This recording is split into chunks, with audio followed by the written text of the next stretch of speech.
Hi, welcome everyone. We're live from Stream2 FinTech session.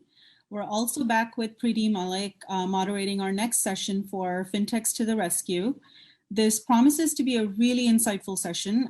With the pandemic, we've seen so many innovative products and services introduced to the market. So I'm very keen to hear the role FinTech has played in this. How is the revolution of FinTech extending from banking innovation and take root across sectors such as insurance, wealth management, and asset management? Let's find out with Preeti, who is a partner and global head of risk financial crime at Capgemini, and her gang, Lael El-Hadi, executive director of FinTech Cadence, and Colin Deacon, independent senator of the Senate of Canada. Over to you, Preeti. Thank you very much, and welcome to our panel. So if I can start with just a quick introductions, and I will start with the senator. Really lovely to have you here. Can you just provide your quick introduction covering what is your role, which we all know, and how is your role supporting the innovation in the financial services ecosystem? Thanks, Preeti, and it's really a treat to be here with you and Lael today, just to speak about this issue about fintechs to the rescue, and really that's what my role has been. I'm an independent senator in the Senate of Canada. We studied in our banking committee. I think many people know we studied the issue of open banking almost a year and a half ago now, almost 2 years ago. Came out very positively in favor of Canada's need to move down that road, and I've been championing that issue on behalf of my colleagues in the banking committee since that time. And the reason's very simple, that fintechs provide tremendous opportunities to those who are not being served by current banking organizations and financing organizations. So it's really a way of opening up access to opportunity for large segments of our population that are not as well served as they could be. And so I'm a champion. You guys are experts. I'm a champion. We need the champion. So thank you. And with that, Lael, if you can also cover the introduction, what your role is and how are you supporting the innovation in the Canadian ecosystem? Yeah, absolutely. And maybe I'll echo the senator's words. Very, very happy to be here and be a part of this platform and be a part of the conversation with both of you today. I think, as part of my role as executive director of FinTech Cadence, we live and breathe fintechs, and we really are trying to see how we can support the fintech ecosystem. And it's wonderful to have senators like the Senator Colin, who are champions for us and champions for the ecosystem in general. And so with my role and my organization, what we do is we build fintech startups. We build and support fintech startups. And we really focus on the early stage startups. So if you want to think of it, you can look at it as the early part of the funnel. And as they grow and develop, eventually consumers interact with them more and people hear about them more. So we're really the grassroots level of the fintech ecosystem. And for us, innovation is key, right? It's why we do what we do. And it's why we've been doing what we've been doing over the last 5 years. And I think what we've seen is Canada is a wonderful representation of how the ecosystem can grow and not only serve those who are in it for economic reasons, but also, as the senator has mentioned, help Canadians, underserved Canadians, and newly landed immigrants, and all elements of the Canadian population that deserve and need to be having fair and equal access to financial services. Thank you. Really great to have you. So before we get into our agenda, I want to know that we are living in a virtual world, right? Everyone is working virtual, and COVID has really taken the impact on our lives. How is your personal life? What has changed for you? Did you develop any new hobby? Are you doing anything interesting? If you want me to start, I've just been working on things that really matter to me, because the Senate has not been sitting formally, and the bulk of our committees have not been sitting formally. That's, I hope, about to change next week. We've tested a virtual sitting system that I'm really excited about. I was so impressed with how it worked and all the work that was done to put it in place. It's taken too long, but that's because not everybody was as supportive of going digital with our formal role that's 400 years old in the parliamentary system. But I am awfully excited about that, and we're lucky that my wife and I live in rural seaside Nova Scotia. So I mean, how can I complain about being stuck living on the ocean in Nova Scotia during this time? That's great. I hope you can enjoy in a few months when we're running into Canadian winter. But that's fantastic. And what about you, Lael? What's your highlight? Well, I have to say my highlight seems a bit trivial now compared to the senator. Sorry. No, I mean, rightfully so, right? So, I mean, for me, I'm one of the really, really blessed Canadians where I wasn't impacted with my job. We were able to move remotely. I also teach at university, so I was able to migrate. So very, very blessed.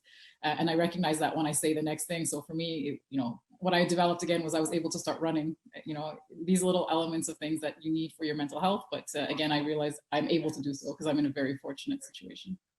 That's great. My highlight is that during the COVID, I got a new puppy and I have 3 kids at home. I'm managing global teams, so I'm working around the clock, which never stops. But really good to know, and thank you for sharing with us. So let's get right into our agenda. So I thought it's a fireside chat, and let's open our discussion with rapid fire round. So I'm going to ask you questions, and it's going to be quick 1-second responses. So my very first question, and jump on it, I need the responses from both of you. Our best tech and fintech ecosystem 2 years ago, today, or 2 years from now? Leo. 2 years from now, because if this is the best, then we might as well just stop. 2 years from now is what I'm hoping. Fast follower status. Me too. I vote for that too. Innovation in Canada, US or UK? So I'll say the politically correct answer is probably Canada, but just from what we've observed, I think I'll probably lean more towards the United Kingdom. I already know the answer from Senator, but Senator. It should be Canada. It should be Canada, and we have to change our regulatory and support systems to make sure it is Canada. I vote for Canada too, but I think UK is doing amazing, so there are some learnings to be taken, but thank you. And pandemic bringing digital acceleration or innovation constraints? Digital acceleration, but we're seeing what our constraints are. Yeah, absolutely. The constraints are what worry me. It's our inability to move fast enough to keep up. I don't think that we're going to digitize any slower in the future. We've digitized as fast as ever in the last period, but we're never going to slow down. So we've got to figure out how to manage that. Great. My one word is increased innovation. You tried to have a politician use one word? You're losing so far. I'm winning, I can tell you. One word for your life in COVID.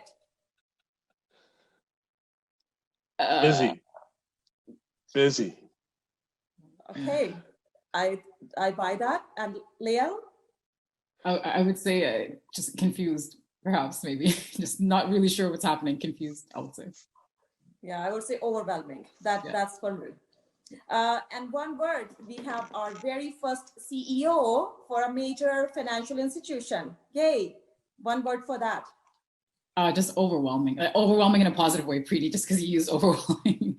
It's finally. Yes. Finally, that's my word too. And it's very interesting, I would like to share. So exactly 1 year ago at the same summit, I asked the audience to take the bet on one of my panel that which Canadian financial institutions is likely to have their first female CEO. So 1 year later, we are back at the same summit, and really good to see this outcome. So great achievement for us.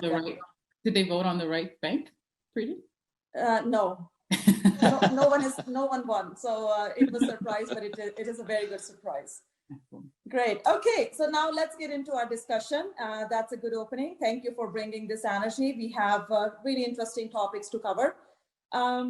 I would start, Lael, with you. From last 2 to 3 years, we have invested a lot of energy and investment building and promoting, growing our tech and fintech ecosystem in Canada. Can you share your thoughts on how fintech growth has been to date? What have we done good, and what is working for us? Yeah, absolutely. And I'll try to give a quick, succinct answer. So for me, the fact that we have a fintech sector in the first place in Canada is a positive thing. And I think we need to recognize that because it's a reflection of a few things that are very indicative of who we are as Canadians. One, we have a very strong financial sector. So that's a great sign. Two, we have the talent to be able to work and build these products that we're building, the services, the offerings. So that's also really great. And it is probably a reflection of our education system, university, and otherwise. And lastly, that we have entrepreneurial spirit in Canada in the first place to be able to foster innovation, and that innovation is not only coming from one specific stakeholder, but rather diversifying with startups, et cetera. So I think right off the bat, we should recognize that Canada is in a positive position. But I'll echo what the Senator said earlier, is we should be doing a lot more. So if we, just for the sake of this part of the conversation, if we want to look at what we've done well, collaboration has been great. I think that it took a while, but now financial institutions and different stakeholders. So when I say different stakeholders, I'll mean, virtual VCs, I'll mean incubators, accelerators, I'll mean academia and university, and of course, I mean government as well, are having conversations that are very key and relevant. Can they be sped up? Can they be more? Absolutely. But let's recognize where we are in the first place, and that is that these collaborations are taking place. The other thing is that I think the entrepreneurs are really understanding what consumers need. And I think that's also really good because it's putting a bit more pressure on perhaps that speed of innovation. And again, not to echo too much what the senator is saying, but Senator Collin, you mentioned that we could be moving faster, or digital transformation is moving quickly now, we won't slow down. So that's also been a good sign for us because entrepreneurs are recognizing, okay, consumers are not going to wait anymore and they need these products and they deserve these products. And so we're going to build and push. And hopefully our speed will help other institutions, more traditional institutions, speed up as well and bring the products that are needed to consumers. So I think we're doing quite a few things that are well here. I think we're cautious, that's great, but it's not enough anymore. And I think that's probably where we're going to be focusing the rest of this conversation. That's great. So Senator, you earlier said that you're a champion. I actually like that very much when you said that. So being a champion for the tech and the fintech ecosystem, what things you're focused on in your role, and what are your thoughts? What's working and what hasn't worked? Well, not much has worked so far. I'm not too pleased with the results of my efforts, but I think we're going to be making headway. I believe that having Canada's first female finance minister is actually going to be a really good thing. She's incredibly well qualified for the job. She worked for the world's most prestigious financial newspaper as a senior editor. She gets these issues. She's spoken about these issues and written about these issues in the past. So I think we're going to, once we can see her free up some of her time, and write her office letters. If you're in her district, whatever, write to her office about how important progress is here. Because when she starts to realize how much can be done, I think that she's going to be moving on this very quickly. When she realizes that this isn't just about providing better banking services to underbanked, providing more efficient and faster access to capital for our fastest growing companies. It's about improving the competitiveness of the Canadian economy. We need productivity growth in this economy. You don't get it without greater competitiveness. And if you don't get greater productivity growth, you don't get greater prosperity. So in order to pay for all this COVID debt, we have got to be leaning into every opportunity to improve the competitiveness of our economy. Where is a better place to start than our financial system? We have not got a competitive financial system today. We've got great banks. They serve an element of our economy incredibly well, but they do not serve the entire economy at a globally competitive basis. And global competitiveness is everything. That's great. Thank you. Thank you for that. So Leah, just building on that, we heard that there have been many challenges to support and promote tech in the fintech growth. We also touched upon COVID very briefly. What are your views on how COVID-19 is contributing towards this growth agenda, and if we are falling behind? And Senator, you already touched upon it, but I wanted to get some views from Leah on that. Yeah, absolutely. I mean, let's acknowledge that, of course, COVID has been very challenging for a lot of various reasons, and I don't want to diminish or trivialize that. And for the sake of the conversation, I'm going to put them on the side there. But for our sector, COVID is actually a positive thing. And why is it a positive thing? It's because we're able to no longer tell or convince traditional financial institutions, you need to innovate. That's not a conversation we have anymore. Maybe that's a conversation we had 1 or 2 years ago. That option is not there anymore. And now it's not even in terms of innovation, it's in terms of necessity, right? And so when we're looking at these organizations, COVID has been able to speed up that conversation and remove the let's make a business case for it. So that being said, that's one positive impact that we've seen from COVID. The other thing is that people, like we said earlier, Canadians are entrepreneurial. And when they see a challenge, their first reaction is, okay, well, how do we solve it? How can we fix it? Not everyone is leaning towards startups, and that's absolutely fine. But we are seeing a lot of people try and go in and say, okay, well, how do we increase or decrease, student loans? We're seeing students struggling. We're seeing these specific parts of the population struggling. How do we find solutions for that? So that's also a positive thing.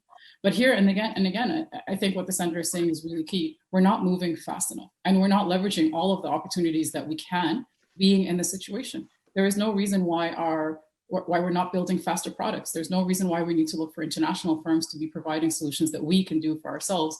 There's no reason why we can't support companies that are from Canada that are building and for our own citizens, building products to help us, to help our own Canadians. There's no reason for us to keep looking outside, let alone what the senator was talking about in terms of competitive landscape, economic prosperity, all of that. So I think we're missing the boat here. And we're dropping the ball a little bit in the terms of the speed. And I think that's what hopefully these kind of conversations are going to accelerate and put a bit of pressure, whether in your financial institutions, your government officials, or if you have ideas that you can generate to help fix these problems, then I say just go out and do them so that we can get more and more people solving these problems as well. That's fantastic. Thank you. So we spoke about that there are opportunities for us, and I would agree, being in the financial services, I've been on the fintech product side as well. But Senator, I want to get your thoughts. Do you think that we have the regulatory system which is supporting this innovation and the opportunities we can really tap into?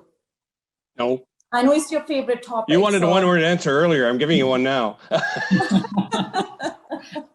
But we can change it. The reality is, and it is changing. I mean, I think the next session with Boss Insights and CIBC, we're going to hear about fintech empowering our banks. I mean, the opportunity is massive for us to do something significantly different here. And that's what I'm focused on. I mean, we've got to raise the bar overall, but no, we have not seen enough movement at all from our regulators. They haven't been leaning in and helping to facilitate the competitiveness of our sector. And that to me worries me. We're seeing private initiatives come forward like FDX, which would be great as long as, from my standpoint, it had more balanced governance. This is about consumer-directed finance. Consumers need to be at that table. Credit unions need to be at that table. Banks and fintechs. We've got to bring people together to get us a common standard, and we've got to focus on data portability. And that's the basis of our economic growth going forward, is consumer data being invested in a way that benefits consumers, not just big tech, not just big organizations. And that's where opportunity gets unlocked. The whole approach can't be that every great idea comes out of Ottawa, because that honestly is, for me, very scary. We've got to empower our economy to solve big social problems, and fintechs are doing that. I got the Library of Parliament to summarize a paper on fintechs that was written in the Philadelphia Fed that showed that fintechs are far more effective in using alternative data to identify those who otherwise would be considered uncreditworthy and are underbanked or unbanked. And they're finding within that population very creditworthy individuals by looking at alternative data. By not allowing fintechs to be part of your economy, you are limiting access to credit to those who otherwise, through non-traditional means, could have access to credit. And that's a very excellent point. And I wanted to turn this to Lael, and her being on the fintech side. Do you feel, Lael, that you see that enough support, right, from the regulatory standpoint? Yeah, I mean, so I will echo and maybe add a bit more to what the senator is saying, because for me, just even for me as an individual, I'm very cautious of how data is being utilized. And I think there is probably the documentary everyone's seeing now on Netflix, because Netflix has been pushing it, but Social Dilemma. So when you see these kind of conversations, and knowing that I'm in a position, we're able to encourage and create these startups, one thing that we have to be cautious of, or one thing we have to take into account, is why is there caution and why is there a slowdown of regulations speeding up? So for me, the way I see it is we definitely need, so what the senator is referring to in terms of open banking, consumer-directed finance is very key. It shouldn't only be one segment of the populator, one segment of the ecosystem having access to that data and being able to control that. Two, there is ability, as the senator said, there's lots of different opportunities that can come out from changing these old systems. But at the same time, and what's really key for me, and what I want to make sure doesn't get lost in all of these conversations, is the security of consumers is still really key and still really, really important.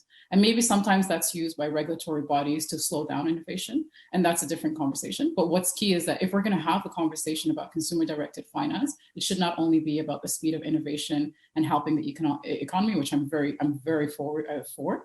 One thing we also have to be wary of is how are we educating our consumers at the same time? Because if they're going to have control of their data, they should know how to use that data. They should know what that control means. That puts them in very powerful positions. and very vulnerable positions at the same time, to be honest. And you don't want those who are vulnerable to be placed in situations that are more vulnerable. So Preeti, just to kind of wrap up here, I think that I'm a bit worried of how fast we should go. I think we need to go quickly. I think we need to have open banking. I think we need to be fostering innovation, but I think it shouldn't be done without the side conversation of, and at the same time, how are we protecting consumers and how are we making sure this data is not vulnerable data? Those educational and regulatory guardrails. Exactly, absolutely. Yeah, that's great. That's great. So Leah, I want to come back and then to Senator here. So we spoke about many interesting challenges and the opportunities which are there, right? So during COVID, we are also seeing, I mean, we did have this challenge before, diversity, and especially for women founder and women being in the corporate sectors as well. And that is one topic over and over again from last many, many years. We have heard, we have struggled. Anything we are doing differently? Leah, what challenges you see and what difference, what do you think we are doing to improve it?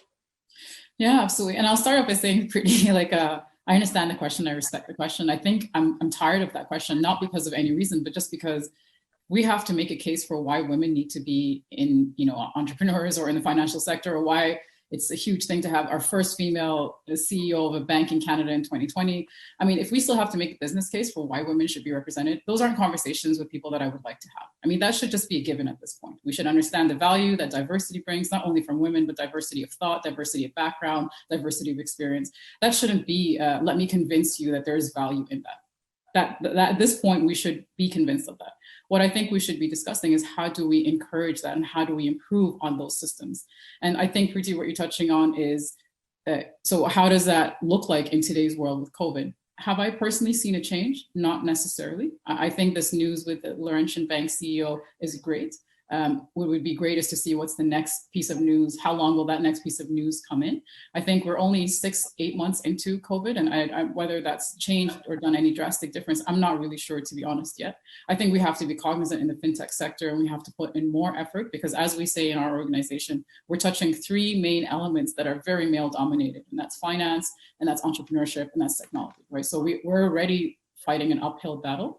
So as long as we are aware that we are in this specific situation and pushing forward and taking 10 times more steps just to ensure inclusivity and diversity in our organizations, in the startups that we work with, and in the financial institutions, that's the right action to be taken. But whether that's happening, absolutely, I'm not 100% sure yet.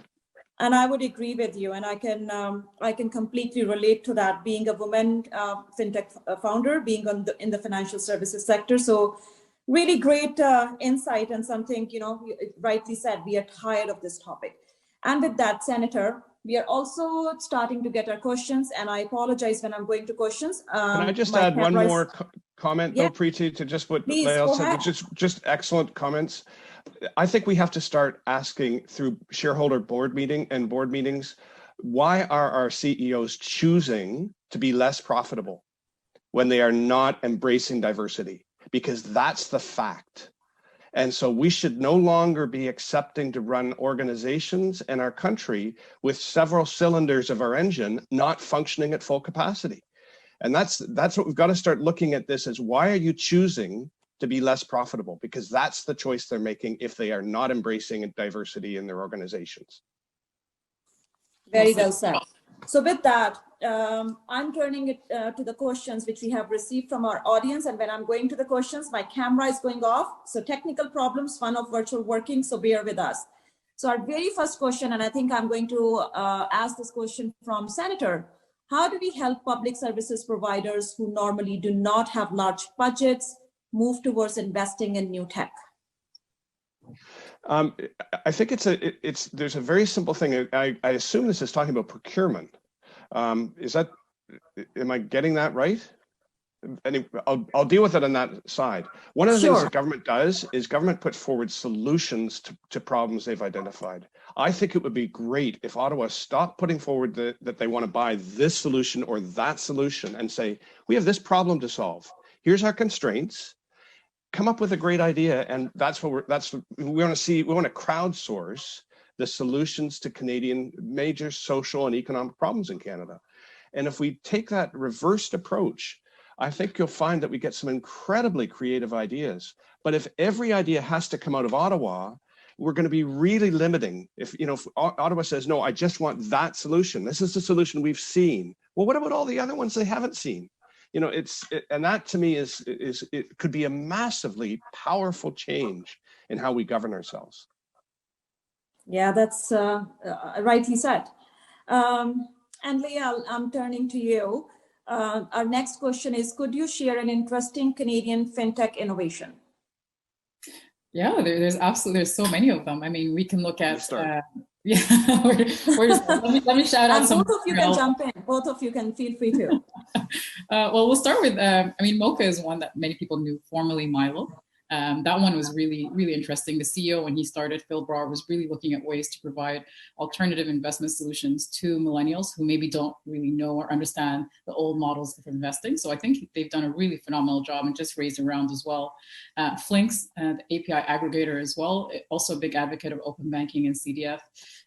They're a great company. Wealthsimple, I'm giving the ones that more people would have probably heard of. So Wealthsimple, another great Canadian fintech company that actually just raised a big round, if I'm not mistaken, or announced a big raise this week as well. So yeah, these are some of the big ones that people would have most likely have heard of.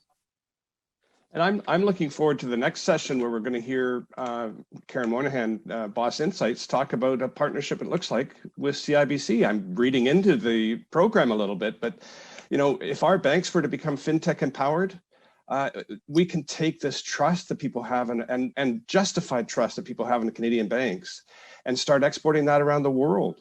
And that, to me, that, you know, that's the opportunity I'm after. Who cares about the Canadian market? It's too small. Let's go after the global market and become digitally enabled, fintech enabled global leaders in providing financing services that people trust all over the world. Very well. Yes, absolutely. And I'm also looking forward to that panel. So we are waiting for Karen to come for the next one. I have another interesting question, which I'm going to pick. So in simple terms, does more technology mean less human jobs? How do you mitigate this? As surely the number of jobs will be less with new technologies. The line that was given, the best one in my mind, was when cars were invented, the blacksmiths lost their jobs. You know, like there's always going to be change. We have to embrace change. And if you embrace change, you create opportunity constantly. But if you don't, then you're on the downside of it and you lose the opportunity. So that would be where I'd go. Sorry, Leo. No worries at all. Yeah, I mean, I think for me, and I just want to echo here as well, because I get that question all the time, especially with my students who are really worried about what it looks like for their future jobs, et cetera. And this is where it can't be one segment of the population or one sector of the population pushing technology. And that's where really government is really key, because that's where we need to make sure that we're predicting what's going to happen to the best of our ability and then training our citizens to prepare for that. Yes, does technology sometimes mean a diminishing of jobs? Absolutely, in some cases. But that doesn't mean that there's not other jobs that need to be provided. And that comes with education, that comes with training, that comes with understanding what these technologies are going to be so you can prepare. And I think it's not a matter of should we not do it because then we're going to lose jobs. There's no option. We have to move forward. We have to take advantage of these, but you can't do it recklessly. And that recklessness comes when we're not aware, when all of the different ecosystem in Canada doesn't come together to say, okay, let's do this, whether it's, again, like I mentioned, government, whether it's educational institutions, whether it's even, you know, the healthcare systems, whatever it is, the nonprofit segment, all of them have to come together to make sure that no Canadian is left behind when some of us progress forward. Yeah, no, I would agree with that. And being in the financial services sector where the discussion is, I can tell, working with many global banks, where the focus is on the technologies, but that is not to eliminate the jobs. It's all about the efficiencies and the effectiveness and how we are using the human capital. And that's what I'm seeing personally. I'm going to pick up last question and a very brief one. What are those lessons that we can take from UK? Yeah. I mean, for us, I mean, there's definitely lessons in the UK that we should be wary of and not necessarily paint them as the perfect picture. That's not necessarily the case when we say the UK is doing a good job. But what the UK has shown, especially in the fintech segment, is that they're able to create competitiveness. They're able to create mass amounts of innovations that are happening, and they're able to create that global reach. So even the Senator mentioned earlier, Canada has a lot of strong values, trust in our financial systems, understanding, consumer trust, et cetera. Those are some qualities that we can carry forward, and we see the UK is able to do that. So I think that's what we need to look at, and that's what we need to learn from. And we need to do that as authentically as we possibly can as Canadians. What is important to us? How does it align with our values? It's not a copy and paste. This is what the UK has done, so this is what we're going to do. I think we often, and for those of you who are listening, and why you're probably curious why we're mentioning the UK, but the UK is often mentioned because they were the first ones to really push open banking. So they were the first ones to really have and provide that data of consumers to not only financial institutions, to other organizations. And from that, new and more diverse solutions were provided. And I think as Canadians, when we look at that, we think that is a great example, because that helps a lot of the things we've talked about earlier: competitiveness, better products, et cetera. And so I think we need to look at why that's worked for the UK. And we need to do so in the lens of Canada and in our reality, and again, as authentic to us as possible. Yeah, I mean, my biggest learning from UK is the risk taking, and maybe providing more funding to the female fintech founders. That is one lesson I have seen, and where UK is doing really well. And Preeti, if I could just offer Yes. one last thought on that, is if we could have our regulators include competition as a really, really important part of creating regulatory environments in Canada, that would be a big, big change. That's what they've got in the UK. The other is using sandboxes. You know, if you can have innovators come into a very safe place where they're working with regulators to understand what's needed and can start to prove out their tech in a sandbox environment that is not looking to punish them or say, no, that's wrong, that's bad. It's here's how, let's help you be good. Let's help you do this in the best and strongest and most competitive way. Those two elements would have a huge difference on the innovation environment in Canada. The Competition Bureau of Canada understands privacy regulation and what needs to be done to update privacy, as well as anybody in government right now. And they understand also how to move our public policy and programs into something where it supports competition, doesn't constrain it. So I'll leave it there. Thank you very much. Yeah, thank you. So we are going to wrap up our panel. So we started with the rapid fire, and my very last question to you, one last word as we close up this panel. One word only until the next summit. Senator, thank you. Thanks. Okay. Leo. Times two. I'll say excitement. Sorry? I'll say excitement.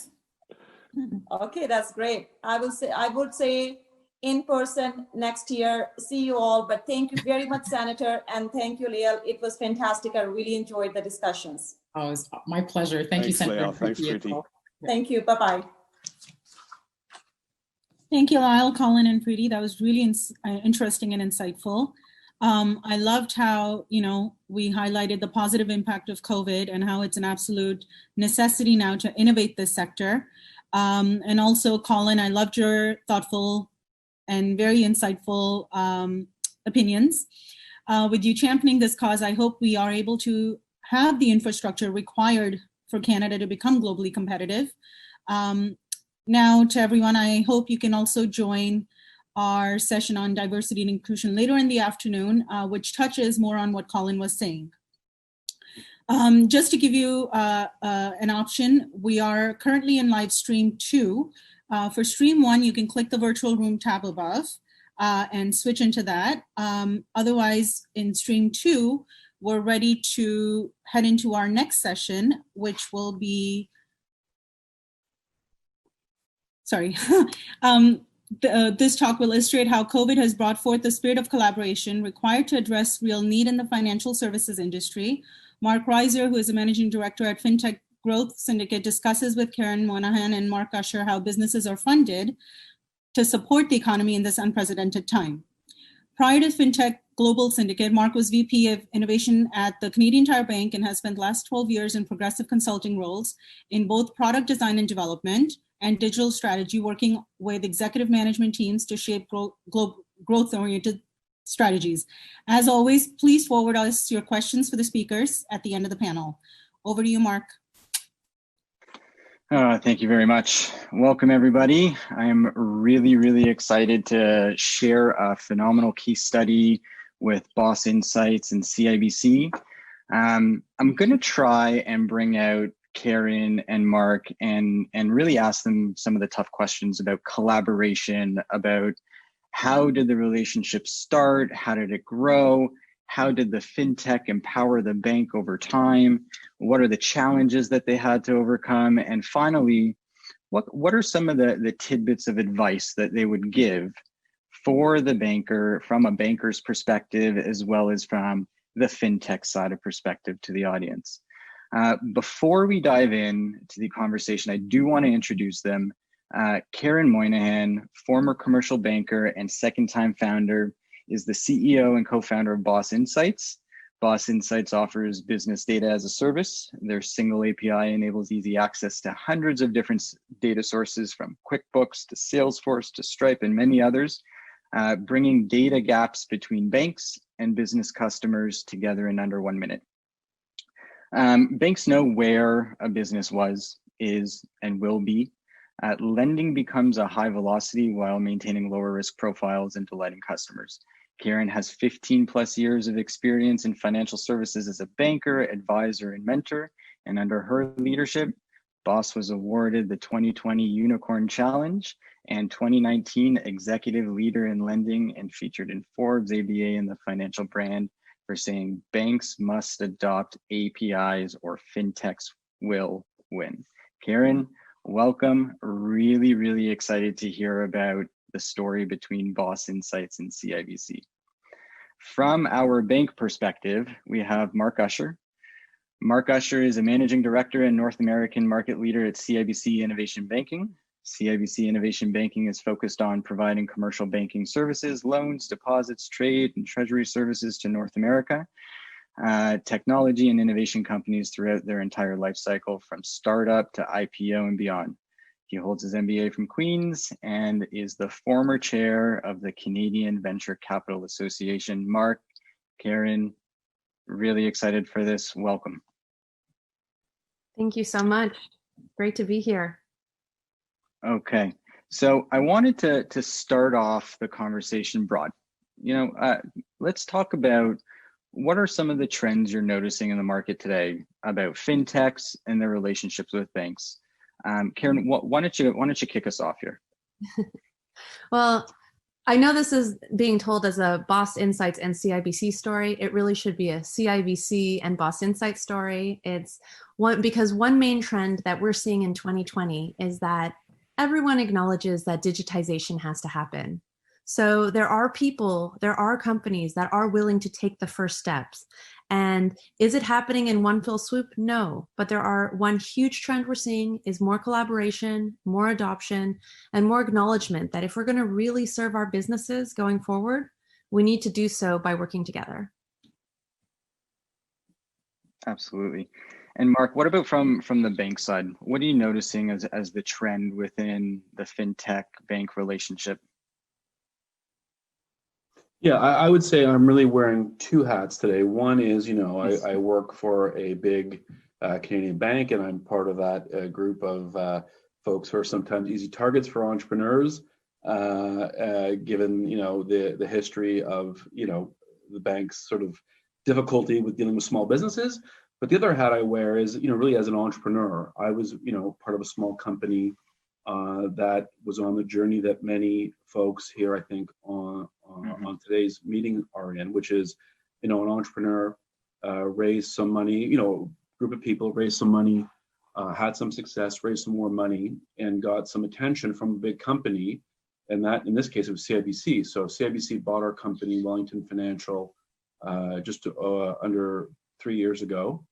And they hired us, they bought us to figure out how to do lending to the technology ecosystem, fintech included, really from startup to IPO. So the customers we have, in our customer set really are Series A companies, seed companies who have just raised their first capital, getting their first customers, through to companies like Lightspeed, who everyone would know here in the Canadian ecosystem. And we have teams in Montreal, Vancouver, Toronto, of course. In the US, we have teams in Northern Virginia, New York, Denver, Austin, and Menlo Park. So we really kind of have a North American view. CIBC, as I said, bought our business to sort of lead their foray into this world, combining, the strengths of our entrepreneurial skill set with the resources of a bank to really hopefully be a great combination to help out young companies grow, grow to realize what their potential is, right? Yeah, absolutely. Thank you for that. So, Karen, I want to ask you kind of the first question that is on my mind, which is, how did you find the opportunity with CIBC? How did the first conversation go? Take us back to that environment where, you were wherever you were, and how did the first conversation land with CIBC? Frame it up for us a little bit. Sure. And this is a great question to be asking following the last panel, where we had 3 champions, titans of industry, moving things forward, both with their thought leadership and their connections to others. So I just want to shout out to Senator Colin Deacon and Lyell from FinTech Cadence and Preeti as well, because they are part of the reason we're here. And Women in Finance, this event today, is part of the reason we're here. There were so many things that were said, it's hard to even encompass them all, but let's go back and, people have been doing this for years to get us where we are today. And there was one breakfast morning session at the beginning of 2019, and Mark Usher was kind enough to speak on that panel. And I heard everybody on the panel speaking about venture debt.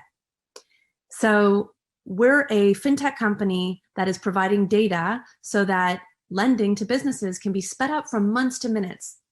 I listened to everyone's take on it, and there was one person on the panel that stood out because they had an entrepreneurial background. So their take on the situation was just different. That was the start. Yeah, wow. So it was, you're sitting on this, you're sitting in the audience, you're identifying Mark. He's got a great background. Mark, if I flip the question over to you, what was Karen like during that first initial meeting and some of the subsequent meetings afterwards? Yeah, so I'm, as I said earlier, in this interesting position where I work for this big company and all the strengths and weaknesses that come with it. But our sector that we're particularly focused on helping are entrepreneurs, right? So my orientation is to help them, lend them money, help them do business, grow their business, introduce them to the lawyers, the venture capitalists that I know, and to make them more successful. But we also had a problem in that we're scaling our business, we're lending money to all these exciting companies that have, the journey that, the entrepreneurs on the call today, the meeting today are on. It's not an easy journey, right? It's volatile, it's difficult. So we had this business challenge, which was, we want to grow our business, lend to more companies, help out more companies, but we needed a way to monitor their performance and keep an eye on things, because there will be companies, it's difficult, that hit bumps and hiccups along the way, and use technology and data to, which we actually have as the banker, to keep on top of the companies that are more challenged, so we can take appropriate action, support them, be more concerned, whatever the outcome is along their journey. So that was on my mind as well. A year and a half, 2 years ago, knowing that we were going to keep growing quickly, we need to get our arms around, the data of our customers. So, Karen, the opportunity to meet Karen really presented itself.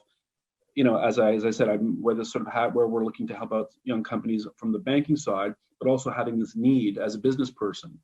And Karen, presented herself in her indomitable way at the time, and I'm attracted to people that have guts and that go for it. And she approached me, and she was dogged in her pursuit, which it's a bit like dating. I kind of was the attractive person at the party.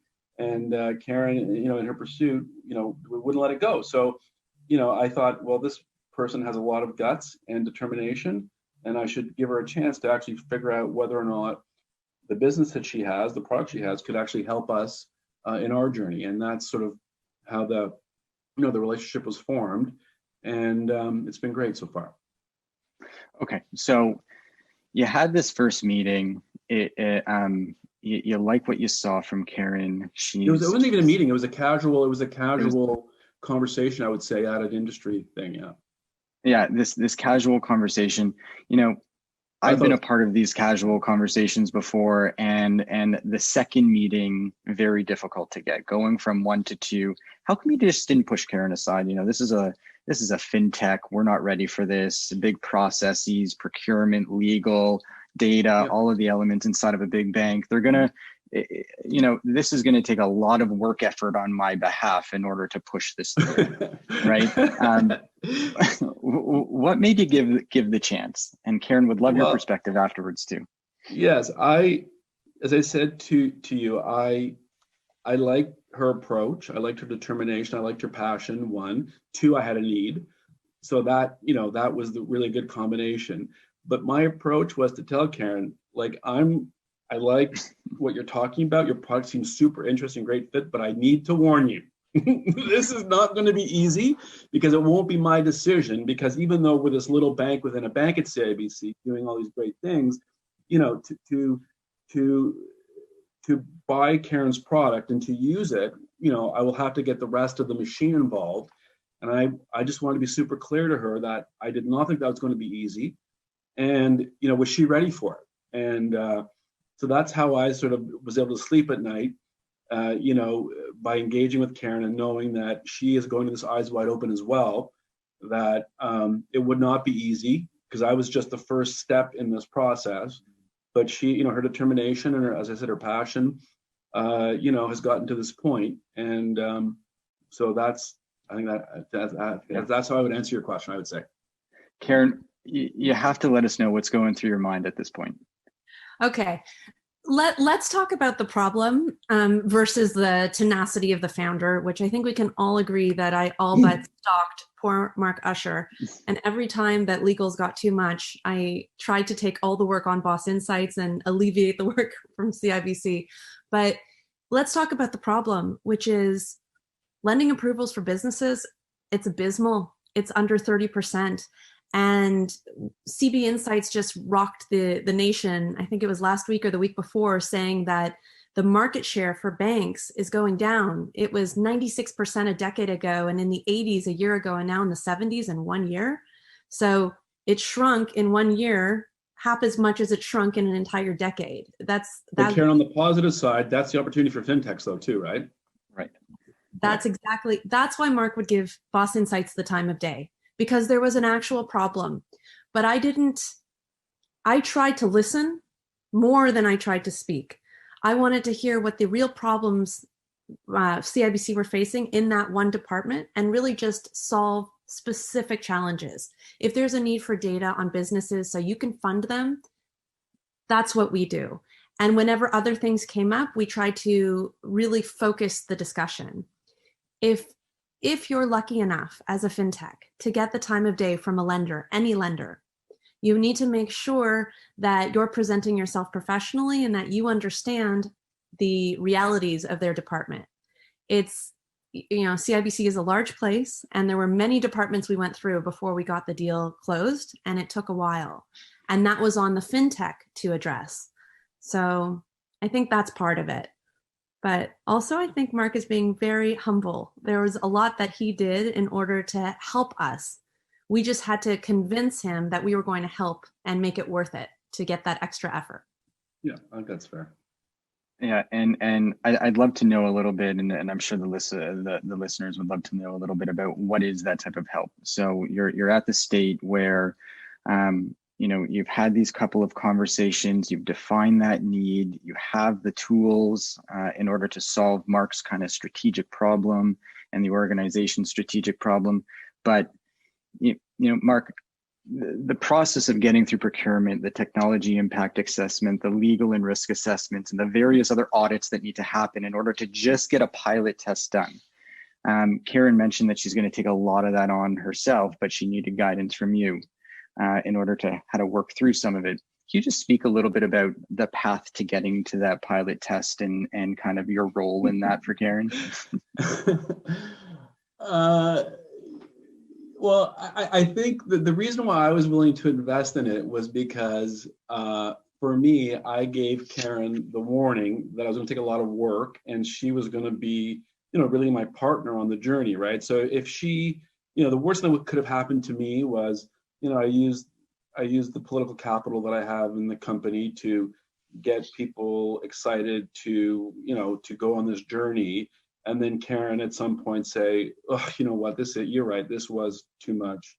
And I just don't have enough brain cells to do this, right? So, you know, I sort of, in my own way, tested Karen on her resolve that she was ready for the journey and the battle and the ups and the downs. And so with that comfort is why I used my political capital and time and energy. In addition to the fact that I needed her, what she could do. I mean, it wasn't totally selfless, right? Like she was definitely, she's able to help us. So those two things, really gave me the, the determination, I guess, on my own side to champion this internally. Yeah, and Karen, from your perspective, would be great. Yeah, absolutely. So, who's heard the term the Canadian maybe?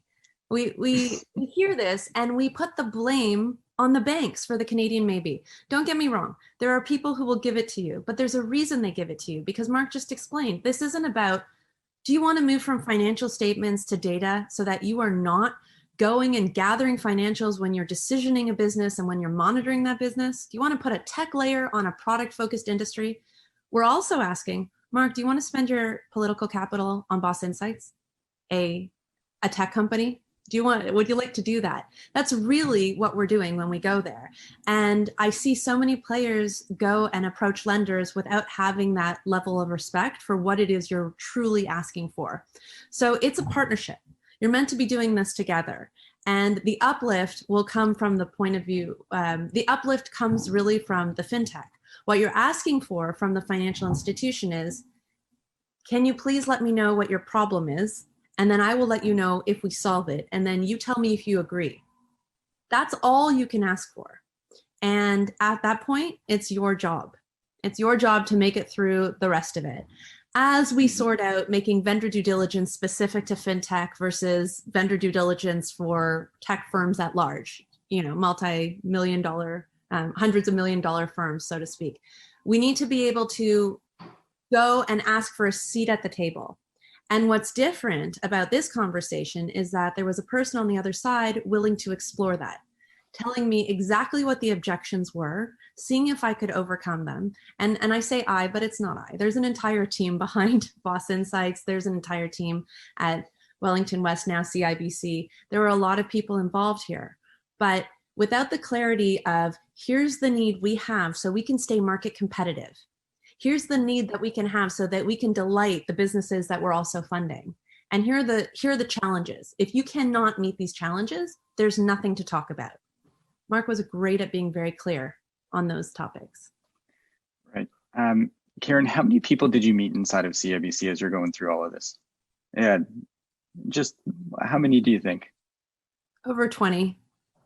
So over 20 different people that you had to navigate had their through. Fingers in it, yeah. Had their fingers in it. Like just think about, how many conversations. I wonder if you put like how many hours of conversations there actually was in order to get to the point that you were today. Probably 100 hours plus, I would imagine. So as you're at this point now, can you just tell us a little bit about how's it going? How's the pilot going? How's everything going inside of CIBC? I would say that because it takes a while to navigate. First, let's say this: CIBC is faster than any other large Canadian institution on this score. Oh, that's exciting. So let's talk about that. And it's first on the actual on the sales discussion. There is room where we could work to collaborate better on the due diligence. And part of that is a fintech coming prepared. Do you have a SOC 2 level 2? It's super fun, guys. It's like buying a luxury car, but instead you get paper. That paper lets you go through the fast lane of due diligence. And so it's, you can have a package prepared. So, but it is, I do think we should absolutely highlight that we are tenacious as a company. It's not just me. I work with a bunch of tenacious people, and that's the nice way to put it, about trying to work. And we are much more successful in the US market than we are in the Canadian market because there's more competition there. And as a result, we should absolutely honor what CIBC did here, because they are, Senator Deakin said it best, we don't just want to make the Canadian ecosystem great, we want to be a global player. And steps like this make that happen. But if you look at it from, the other thing I'll say is this. We're chatting right now. Boss Insights secured 2 deals with financial institutions this week. There's a serious push. But this discussion that we're talking about with CIBC was going on during 2019, not 2020. So that should give you an idea of how innovative people can be when they have an entrepreneurial background and then they're working at the banks. We need to cross-use our talents here in order to move things forward. Yeah, absolutely. And Mark, from your perspective, how's it been going? Are we solving a major problem for you? Are you hitting the easy button now that you're working with Boss Insights? Yeah, we're doing a pilot, and everything we've seen so far has been great. Super focused on our needs and making it work. So I'm very optimistic it'll be a successful pilot. Oh, that's great. So I wanted to shift the conversation just a little bit around for giving the advice. So if I could ask you both to think of 2 or 3 core pieces of advice that you would give from both of your perspectives, what would they be? Describe it a little bit. Karen, why don't you start off, and then we'll go over to Mark. So we're talking a lot about the art of this versus the science of it, meaning you have to be tenacious, you have to know when to go and approach somebody and how to speak to them. Equally as important, your product has to be tight. You have to be able to meet the customer needs. You have to have done the market research. All of that preparation work is important, and it's on every single level. Understanding the industry, understanding the financial institution that you're approaching, understanding the security checks that a large institution versus a small will want you to go through, so that tenacity is charming and not just annoying. That if you, because there's another phenomenon out there called FinTech Tinder. I'm pretty sure that I'm not the only FinTech that's been asking Mark for his time. So I want to make sure that I'm a good investment for him. Absolutely. I love the use of tenacity in this time right now. Tenacity, courageous, ambition, all of them kind of tie together into defining what that kind of behavior profile needs to be and really to strive for success. So kudos to you and moving forward with it. Mark, what about from your end? Like what would be the advice from an internal banker's perspective? What would you want to say to the banks out there about working with fintechs and the value of it that you're gaining? Wow. I mean, the world is changing. The banking model from, even 10 years ago is not in place anymore. You can either partner with fintechs or you can compete with them. You need to figure out your strategy, what the value is that you have with your customers, and look to partner, I think, with folks who are, in and around that value proposition that can materially change the trajectory of your business. You've got to do your homework, being an entrepreneur and a fintech entrepreneur, as Karen said, you've got to have, the table stakes down. You got to have an enterprise ready product. You've got to be able to stand up to the negotiations that a big company would put you through in terms of contracting and negotiating. But if you have those things, it's worth it because, the world is changing. We're seeing it everywhere. And, banking today will not be like it is even 10 years from now. So there are entrepreneurs out there who, many are on, today's meeting that are in that world adding value, and you've got to have an open mind to, and know what your strengths are, your key attributes are, and use partners to leverage those. That's really the way the world is changing. And if you don't do that, it's not going to be a great outcome, I don't think. Yeah, and if you could just touch on, the current state and as we're moving into the future state, we come out of this COVID-19 era and this pandemic that we're in a little bit. Do you see the acceleration happening as fast as it's happening now? Do you see it leveling off? Well, I'll speak a little bit about our customers, right? So we have, these technology innovation customers, innovation economy customers all across North America, and fintech would be one segment of it. But what I can tell you is sort of the pandemic really has put a huge focus on the companies we're lending money to, right? Like the life sciences companies as well, the technology companies. I mean, these are the companies that are solving the problems that the pandemic is creating. And so it is a fantastic, awesome time to be in the space, because the companies that we're partnering with, we're lending money to, we're banking, are on the vanguard of how we get through this and what the world looks like on the other side, as we come out of this. So it's, obviously that wasn't planned, but right, of course. And the world was changing, but this has really accelerated everything, I would say. Yeah, and Karen, same question for you, right? As we come out of the acceleration that COVID-19 has, and as we enter in the post-COVID-19 era, how do you see the acceleration of fintech adoption moving? So the one-word answers from the panel before were things like busy and overwhelming. Yep. I'm looking for more content behind that. Tell us what you really feel. Well, I would use the word inspiring, because, and here's why. It's not that the world isn't more challenging and there's not cause for despair on multiple levels. But the three of us here on this panel had a call to action that was true before we ever met, right? Mark was wanting to find a better way to lend to tech companies, because tech companies have been notoriously complicated to lend to. They don't have your traditional asset class. And I was a commercial banker who still hears the echoes from the businesses as they were brought to their knees from the process. And that was a decade ago. And there had to be a better way. And what you're doing at FGS is just, it's all inspiring to try and figure out on an industry level how we move this forward. What's happened this year is that, and I'm completely stealing Toby from Shopify's quote here, so I want to give props. 2030 digitization is happening now. Last year, I had to convince everyone that digitization was a top 3 priority. And if you're a fintech out there, when you're doing your meetings, ask if your tech is a top 3 priority in the first call, because people want to be polite. They don't want to be mean. It's just the way we're built. If you say, is this a top priority for you? And they say, well, it's something we're considering, but not really. You're not getting adopted in the next 6 months. That's like full stop.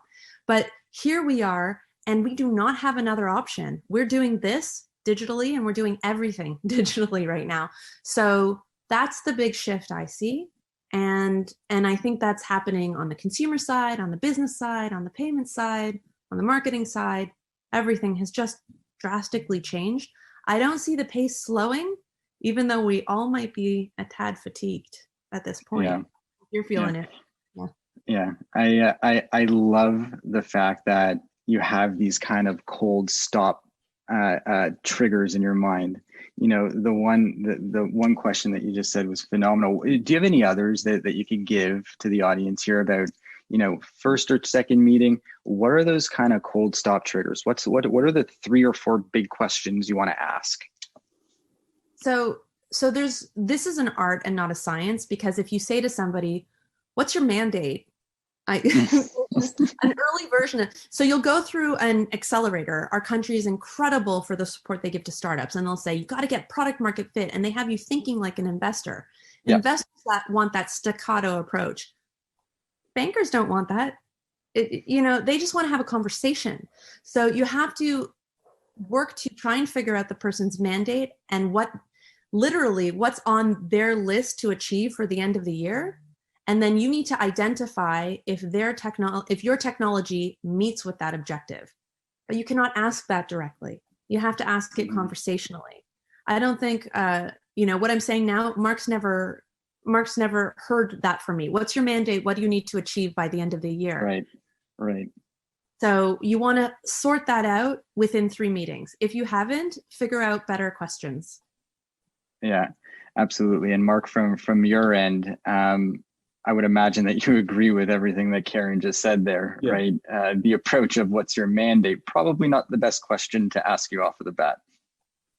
No, but it's really business objectives, right? You want to find an alignment of, the offering that Karen has versus what our needs are. And that is not always apparent, but you have to ask probing questions about, what are your business objectives? What are you trying to accomplish? And then probe for challenges, and hopefully, the product that you've designed is going to be in that matrix of, the things I've got to address in order to hit my business objectives, which was the case for us. There's one other thing I'll say. Please go. Yeah. Yeah, Mark was an incredible champion at Wellington West CIBC for us. That does not mean that I called him every time there was a challenge during this process while I was speaking with other people. I tried very much to not, already we were asking him for, and I hadn't heard it this way before, political capital. Already we were asking him to do things that were not part of his day-to-day. So I made sure to call him infrequently, and only when it was a Mayday call. It was not a next. I was the secretary of this deal, not anybody else, and certainly not Mark. And when he said there were things he could do to help, that was great. And when he said there were things he could do that he could not do, and we just had to understand, that was fine too. So understand early who's going to champion you, and understand how to leverage that relationship and not abuse it. That's the other thing I would say. I'm going to pivot now to the questions that have been coming in. And the first one is something that it's a nice segue to what we've been talking about. Do you have any advice for creative or new ways to succeed in these sorts of deals and conversations being a little bit more tricky in the virtual world? So I would imagine that you met Mark in the physical analog world, and now we're virtual. Any tidbits of advice there? For me or for Mark? Karen, why don't you start, and then Mark will go with you afterwards. I'm finding it easier. I don't know if everybody else is finding it easier. Look, we were supposed to have a 4-hour work week when tech came on the scene, and no one's having a 4-hour work week. And since we stopped going to work, we started working 24 hours a day. So I'm not going to say it's more balanced, but with meetings on Zoom, you are having a poignant discussion. So there's a beginning, middle, and end. And as a result, you tend to be able to move the discussion forward. I don't know, so I understand that people are saying it's more challenging. I'm finding it more efficient. Am I alone? Tell me if I'm crazy. I would say it's more efficient on, existing relationships. Have you been able to form new relationships on Zoom? Okay. That I would say is the challenge, right? Like, I think people have more time, and, you don't have to schedule as much because no one's going anywhere, right? So they're going to be around. But I don't know that I would have formed too many new relationships. Having said that, we have got new customers at the bank without meeting them in person. So maybe Karen's right. Yeah. People, the conference game has changed significantly this year. They took all the conferences in April, added them to the lineup for the conferences in September, October, just to see if we could handle it without losing our sanity. And I'm here to say, stop. Please give us our sanity back. But it's amazing for finding those new relationships. So if you're not attending conferences in your space, I would urge you to do so and take the time and the onerous task of going through who's attending before the event. It's really important. Yeah. You shouldn't be trying to boil the ocean. Absolutely. Mark, this question's for you, and please let us know if you're able to answer it. But it would be great to get a sense of what are the KPIs that you're actually looking to achieve, or the benchmarks around this type of partnership. Will it add to productivity? Will it add to opportunity? What are some of those kind of key measures that you're evaluating right now?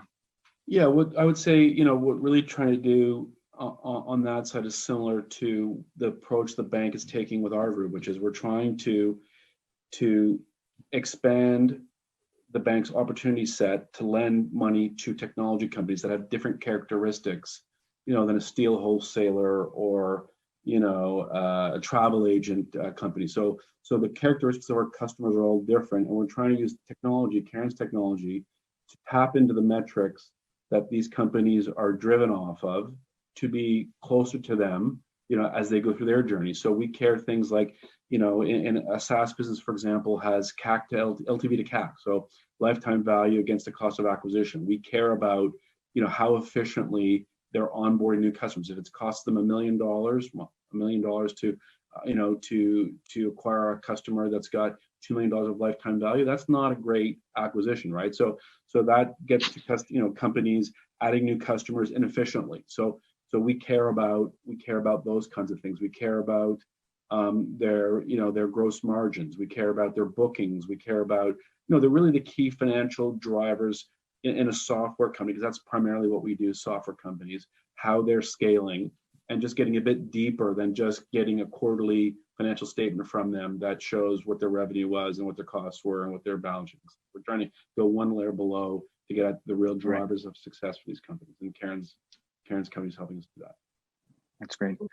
Maybe I'll choose just one last quick question here. Mark, Karen, feel free to answer, either one of you. But how do you make sure that the end customer benefits from banking tech, the changes that banking tech are making, and not just the bank itself?